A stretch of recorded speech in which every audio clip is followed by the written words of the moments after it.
tergabung dalam forum BEM Pemerhati Keadilan Sumatera Utara menggelar aksi unjuk rasa. Mereka menyoroti buruknya pelayanan dan dugaan penyimpangan anggaran di RSUD Haji Baktiar Djafar Medan. Aksi ini juga menuntut penegakan hukum dan pembenahan total terhadap rumah sakit milik pemerintah tersebut. Aksi puluhan mahasiswa dari Forum BEM Pemerhati Keadilan Sumatera Utara atau FBPK Sumut di depan kantor Dinas Kesehatan Kota Medan pada Selasa siang. Mereka menuntut kejelasan atas dugaan penyimpangan dana di RSUD Haji Baktiar Djafar senilai 5,3 miliar rupiah yang menurut temuan BPK tahun 2022 sebanding dengan kondisi pelayanan di lapangan. Dalam orasinya, Jalal, perwakilan mahasiswa, menegaskan aksi ini murni dari keresahan kalangan akademisi terhadap buruknya tata kelola pelayanan rumah sakit milik pemerintah. Sementara Koordinator FBPK Bukhori juga menyoroti persoalan limbah medis B3 yang diduga dibuang sembarangan, menyebutnya sebagai bom waktu yang mengancam kesehatan masyarakat. Terhadap penolakan pasien, bukan hanya persoalan terhadap kerusakan alat kesehatan, bukan hanya tentang pelayanan yang kurang baik, tapi justru teman-teman sekalian, dari data dan fakta yang kita temui, bahwa limbah B3 dari rumah sakit ini dibuang sembarangan, teman-teman sekalian. Bayangkan, yang padahal ada prosedur dalam tata kelola limbah B3 di rumah sakit, dan ini kita sudah laporkan. Kita sudah melaporkan ini ke pihak kepolisian, kita sudah melaporkan ini ke Dinas Lingkungan Hidup. Nanti setelah ini kita akan berangkat ke Kejati untuk melaporkan semua dugaan-dugaan penyelewengan yang terjadi di rumah sakit RSUD Baktiar Djafar. Sehingga hari ini teman-teman sekalian, kehadiran kita bukan tentang jumlahnya berapa, bukan. Tapi ini tentang semangat yang ingin kita sampaikan, bahwa ini RSUD bermasalah, ini RSUD harus diusut tuntas, ini RSUD harus diselesaikan persoalannya. Sehingga mereka yang sakit dijamin kesehatannya, mereka yang sakit mendapatkan pelayanan yang baik. Persoalan limbah ini diusut tuntas, persoalan anggaran yang kita temukan di tahun 2022 kurang lebih ada 5 miliar anggaran, ini kita temukan ada penyelewengan. Maka kita minta supaya Dinas Kesehatan melakukan investigasi untuk menyelesaikan persoalan-persoalan sistemik semacam ini. Karena kami menilai beliau gagal menjalankan manajemen rumah sakit yang profesional, beretika dan sesuai prinsip pelayanan publik. Yang kedua, kami mendesak Dinas Kesehatan, dalam hal ini Dinas Kesehatan Kota Medan, untuk melakukan inspeksi mendadak atau sidak. Dan kami belum tahu apakah memang ini sudah dilakukan atau tidak, dan atau tidak ada sama sekali perhatian persoalan terhadap hal ini. Hari ini kami minta keterangannya, supaya sidak ini dilakukan untuk melihat kondisi fasilitas dan pelayanan rumah sakit, serta memastikan alat kesehatan berfungsi sesuai standar medis. Yang kami minta. Yang ketiga, kami mendesak aparat penegak hukum, nanti setelah ini kami akan berangkat ke Kejati, ini menjadi tuntutan kami di sana, mendesak aparat penegak hukum untuk mengusut indikasi penyimpangan dana pengadaan barang dan jasa serta obat-obatan di RSUD Haji Baktiar Djafar secara transparan, akuntabel, dan termasuk menindaklanjuti tambahan saldo piutang ya, uang muka pengadaan barang jasa dari audit BPK. Ya, kami punya datanya Bu, bahwa kami sudah pegang audit dari BPK, itu kurang lebih ada 5 miliar pengadaan jasa dan barang untuk rumah sakit RSUD Haji Baktiar Djafar. Dan kami menilai penyimpangan-penyimpangan yang terjadi hari ini adalah termasuk penyimpangan dalam pengadaan barang dan jasa. Kemudian yang terakhir, kami mendesak Dinas Lingkungan Hidup, ini juga sudah kami surati, supaya melakukan audit lingkungan ya, dan mencoba melakukan penegakan hukum terkait dugaan pembuangan limbah B3 secara ilegal ya, yang mencemari lingkungan hidup. Ini sangat kami sayangkan, sama sekali sangat kami sayangkan. Dinas Kesehatan ya seharusnya melek terhadap isu-isu lingkungan. Dinas Kesehatan seharusnya melek terhadap kondisi climate ya, perubahan iklim, sehingga rumah sakit tidak menghasilkan limbah ya.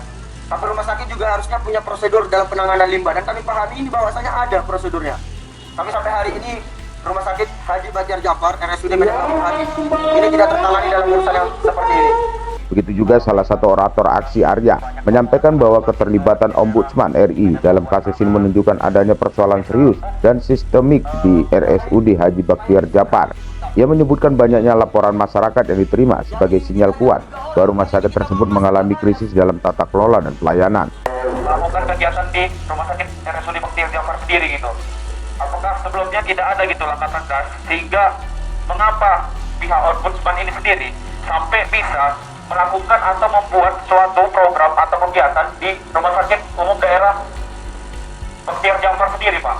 Bu, ini kan terindikasi berarti ada yang nggak beres di dalam Rumah Sakit Daerah Baktiar Jafar sendiri. Mungkin itu. Menanggapi aksi ini, Dinas Kesehatan Kota Medan melalui Kabid Sumber Daya Kesehatan Iin Juliana Saragi menyatakan terbuka terhadap data baru dan menyebut audit internal masih berjalan. Tak berhenti di situ, mahasiswa kemudian melanjutkan aksi ke Kejaksaan Tinggi Sumatera Utara. Mereka menyerahkan laporan resmi dugaan korupsi, pencemaran lingkungan, dan pelanggaran standar medis. Dalam dokumen itu, mahasiswa menyebut kondisi RSUD sebagai krisis multidimensi. Mereka menuntut pemecatan direktur rumah sakit, inspeksi mendadak, audit ulang anggaran, hingga investigasi pencemaran lingkungan. Jadi sesungguhnya atas apa yang diaspirasikan ke kami, ada sekitar 4 poin ya yang sudah kami terima ini. Sebenarnya kalau untuk poin pertama saya sampaikan, penilaian kinerja itu tentunya ada di pimpinan tertinggi. Gitu. Jadi mungkin atas kinerja dari kepala dinas ataupun direktur rumah sakit itu ada pimpinan tertinggi yang menilai. Dan tentunya juga ada tim juga di situ yang menilai kinerja.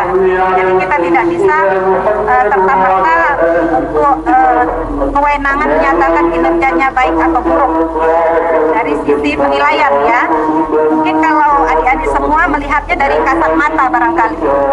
Itu yang pertama. Yang kedua masalah penyalahgunaan dana yang 5 miliar. Nah sebenarnya itu kan tahun 2022 kita juga sudah diaudit. Kita sudah dilakukan pemeriksaan dan pemeriksaan itu sudah keluar hasilnya. Kita internal ada namanya inspektorat. Inspektorat itu melakukan pengawasan dari perencanaan sampai pelaksanaan dan dievaluasi ketika kegiatan itu sudah selesai. Kemudian BPK juga memeriksa. Begitu. Jadi sebenarnya yang disampaikan tadi itu kita sudah dilakukan audit gitu. Tapi jika memang adik-adik punya data terbaru, ada kecurigaan-kecurigaan, kami terbuka. Silakan saja masukkan datanya, silakan kami terima. Nanti kami akan bersama-sama untuk mengaudit, tentunya akan menggandeng juga dari pihak inspektorat untuk bersama-sama kita mengecek kembali apakah ada penyalahgunaan. Mungkin kita akan berbicara berbasis data. Mungkin itu. Kemudian juga masalah limbah. Kalau di rumah sakit sebenarnya SOP-nya itu semuanya sudah jelas, sudah ada. Apalagi Baktiar Jafar ini menuju bahkan sudah akreditasi. Jadi kami meyakini SOP itu ada. Kita biasanya kalau limbah B3 kita ada kerjasama dengan pihak ketiga. Tapi untuk data-data yang lebih konkret, memang kemarin kami sudah mengundang pihak Rumah Sakit Baktiar Jafar untuk sama-sama kita menunggu adik-adik datang untuk sama-sama kita memberikan penjelasan. Tapi karena kemarin tidak datang, ya akhirnya memang hanya saya yang tertinggal di dinas karena yang lain lagi melakukan pelayanan. Nah, jadi saya pikir kalau memang adik-adik semuanya punya data terbaru, silahkan, monggo. Kami dengan sangat terbuka. Jika memang ada aspirasi, jika memang ada masukan-masukan, kami sangat terbuka. Tentunya kita selalu berbenah diri ya, namanya rumah sakit, apalagi Baktiar Jafar, itu kan baru lahir rumah sakitnya tahun 2021. Jadi memang sangat baru, dan itu adalah rumah sakit tipe C. Di rumah sakit Baktiar Jafar ini, kami menilai bukan berdasarkan asumsi, tapi memang laporan-laporan yang kami terima. Pelayanan di sana itu memang mengalami krisis. Yang pertama yang harus digarisbawahi. Kemudian berangkat dari krisis pelayanan, kemudian ketersediaan alat medis yang minim. Kami melihat ternyata mereka sudah pernah dianggarkan 5 miliar untuk memenuhi kebutuhan-kebutuhan ini gitu loh. Nah, sehingga kami mencoba kembali Dinas Kesehatan, ayo dong untuk menyidak kembali ini gitu loh. Yang kami minta sekarang ini adalah Dinas Kesehatan tolong disidak lagi ini rumah sakit, didatangi, dikunjungi, dipastikan semuanya memang dalam keadaan yang memang sesuai dengan, ya kalau kita yakini memang kalau orang ibu bapak datang ke sana pasti mereka pencitraan gitu loh. Tapi pasien-pasien yang datang di sana tuh tidak mendapatkan pelayanan yang baik. Lalu kemudian minimnya alat-alat kesehatan yang baik. Ini yang jadi persoalan sistemik yang seharusnya diselesaikan gitu loh. Kemudian terkait dugaan penyelewengan ini, insya Allah nanti kami setelah ini akan laporkan ini ke Kejati, supaya Kejati yang menyidak, supaya mereka yang melakukan kerja mereka untuk mengusut persoalan ini gitu loh. Kalau kami tidak bisa ujuk-ujuk persoalan ini, bagaimana kami tidak punya prosedur dan mekanisme terkait itu gitu loh. Makanya kami desak Kejati. Kemudian kami minta lingkungan hidup untuk melihat persoalan limbah B3 ini. Seperti yang Ibu sampaikan, mereka punya SOP, tapi SOP ini dijalankan nggak? Nah ini fungsi dari Dinas Kesehatan, kami minta tolong disidak gitu loh. Jangan kami, artinya ini sebenarnya ceritanya kami mengadu nih. Kami mengadu, ini rumah sakit persoalannya seperti ini. Kalau persoalan tipe apa segala macam itu bullshit. Pelayanan yang kami butuhkan. Rumah sakit harus punya pelayanan yang prima. Itu yang kami minta gitu loh. Soal tipe apa? Tipe C tidak dengan pelayanan yang baik. Lalu tipe B yang harus punya pelayanan baik. Masyarakat Medan Utara nggak mungkin mereka dalam kondisi yang sakitnya minta ampun harus berangkat ke Peringade untuk masalah ini gitu loh. Itu kami minta Bu dari pihak Dinas Kesehatan. Itu mempunyai organisasinya sendiri. Memang pengawasan pembinaan di bawah Dinas Kesehatan. Ya. Namun sebenarnya mereka untuk pelaksanaan SOP itu juga ada strukturnya. Siapa yang mengawasin apa. Itu ada satuan pengawas internal di dalam rumah sakit. Ada namanya clinical pathway dalam pelaksanaan pelayanan. Mereka kan juga sudah diakreditasi. Jadi kalau memang kami dituntut untuk sidak, tolong kasih tahu kami apa yang mau kami sidak. Di pelayanan publik yang di posisi mananya, kalau memang ada tadi katanya temuan ataupun pelayanan yang dikomplainkan pasien, boleh nggak kami dikasih tahu gitu apa yang dikomplainkan, sehingga kami juga bisa menyasar lebih detail gitu. Karena kan pelayanan rumah sakit juga begitu banyak ya, ada beberapa poli, kemudian dia juga bukan hanya rehabilitatif tapi dia ada kuratif di situ. Nah kami mau nyasar yang mananya gitu, mohon dikasih kami datanya. Dan terus terang ini ya di Bukori dan teman-teman semuanya, kami sangat senang kalian datang ke sini untuk mengadu ke kami, dan kami sangat terbuka seperti saya sampaikan tadi. Tapi tolong kasih tahu kami yang mananya yang mau kami ini, yang secara detailnya. Anggaran yang dianggarkan di tahun 2022, dan kami melihat bahwa masih banyak kekurangan-kekurangan di sana. Kekurangan-kekurangan ketersediaan barang, kekurangan-kekurangan ketersediaan alat medis, termasuklah persoalan pelayanan tadi gitu loh. Dengan anggaran yang segini banyak, seharusnya ini tidak terjadi. Sehingga ini kami nggak tahu ya. Lagi-lagi memang kita di negara ini selalu berbenturan dengan birokrasi yang cukup.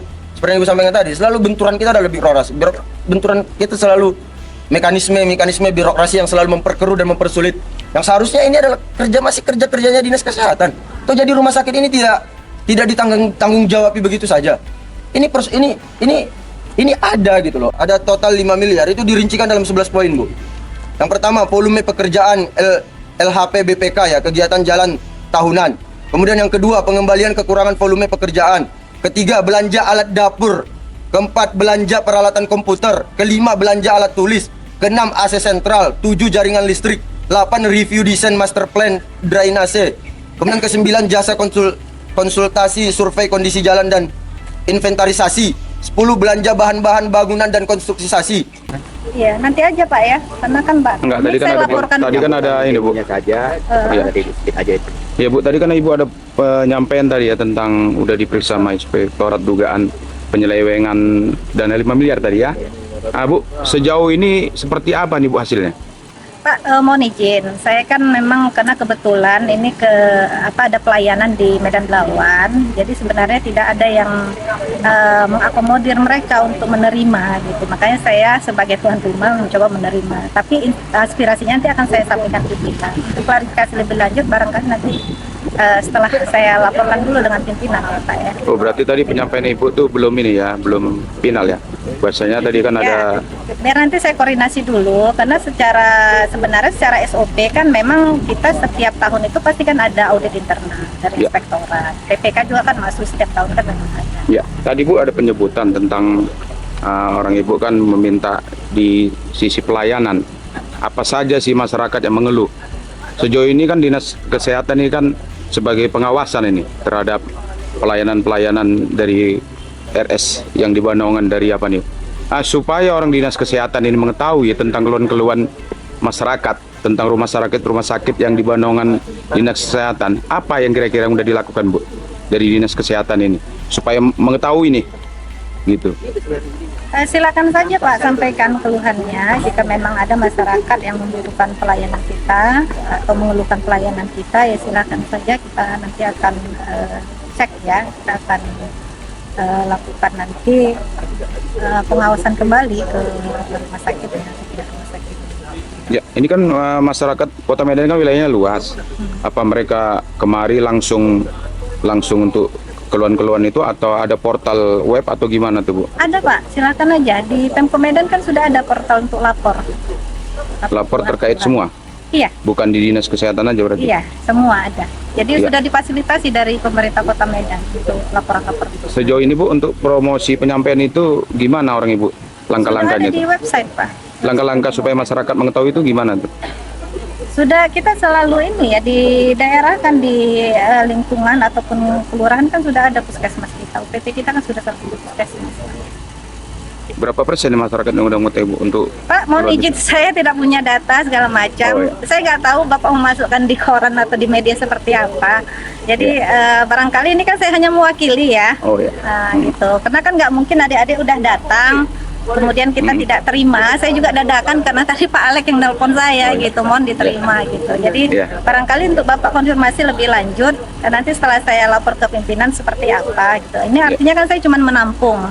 Oh iya, Menampung menampung untuk aspirasi nanti tadi ya. akan saya sampaikan gitu. Jangan nanti jadi kayak kita salah komunikasi, apalagi Bapak dadakan seperti ini kan kayak mau. Komitmen tuntutan dan juga komitmen termasuk dalam poin tuntutan tadi itu untuk melakukan inspeksi mendadak ya Bu ya, sidak ya.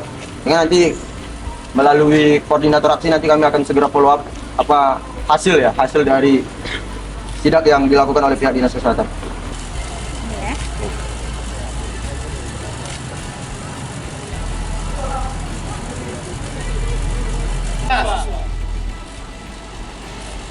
Kami dari Forum BEM Pemerhati Keadilan Sumatera Utara hari ini melakukan kegiatan aksi unjuk rasa. Yang pertama tadi di Dinas Kesehatan, kami melaporkan terkait dugaan adanya alat medis yang tidak sesuai dengan standar operasional medis, serta juga buangan limbah B3 yang secara ilegal dibuang oleh Rumah Sakit Umum Daerah Haji Baktiar Jafar dan Labuan. Maka dari itu terkait dugaan penyalahgunaan korupsi, kami ke Kejatisu, Kejaksaan Tinggi Sumatera Utara melaporkan dugaan saldo piutang uang muka pengadaan barang dan jasa pada tahun 2022 sebesar 5.300.000.000. Itu kami harap pihak Kejatisu dapat melakukan penyidikan ya terkait proses-proses yang sudah kami adukan dan kami temukan dengan dugaan kuat. Forum BEM berkomitmen untuk terus mengawal kasus ini hingga tuntas. Dari Medan, Sumatera Utara, Aris Sinurat, Kedan TV melaporkan.